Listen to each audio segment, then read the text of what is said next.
This is a sloth. And this is his wife. And these are his children, the loves of his life. The younger they are, the cuter they get.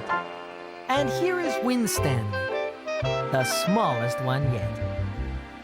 Now, a sloth is the laziest creature you'll meet. And Win-Stanley was lazy from his head to his feet. Albert the elephant passed by one day, and the sloth family tree stood right in his way. An elephant's big, but has tiny eyes. And what happened next should be no surprise. Albert bumped into the tree with a whack, and Win-Stanley fell down onto Albert's broad back. But Albert the elephant had a very thick hide, and he never guessed he'd a sloth for a ride. Win-Stanley said nothing. Too lazy to speak, he stayed for the journey that lasted a week. The jungle was great. It was big, wet, and green, and filled full of creatures our sloth hadn't seen. Thirsty at last from his stomping around, Albert relaxed by a river he'd found. As he knelt on his knees and dipped in his trunk, Win-Stanley slid down with a whoosh and kerplunk. Albert the elephant was too busy drinking to see that Win-Stanley was lazily sinking.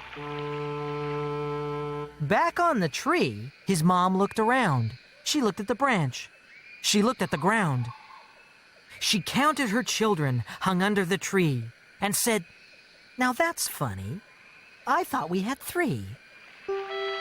Meanwhile, in the river, her son's eyes opened wide, for the sight he took in beat the elephant ride.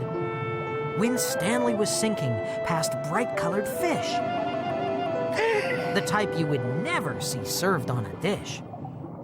They were stripy and red and yellow and green, the prettiest sight Win-Stanley had seen. He'd now held his breath for a minute or more when a hippo called Jeff pushed him up to the shore. A bird on Jeff's head flew the sloth through the sky, up over the jungle to help his fur dry. Win-Stanley looked down at the rivers and plants and all of the creatures as tiny as ants. He'd never seen anything quite like this view. It beat swimming with fish by 100 times 2. They stopped on a tree where the bird had his nest, and Win-Stanley hung under the branch for a rest. Win-Stanley looked up. He wasn't alone, for here were his family. Win-Stanley was home.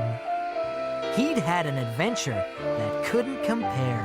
He'd been under the water and had flown in the air. He'd seen all the hustle and bustle and tussle, and he'd done all of this without moving a muscle.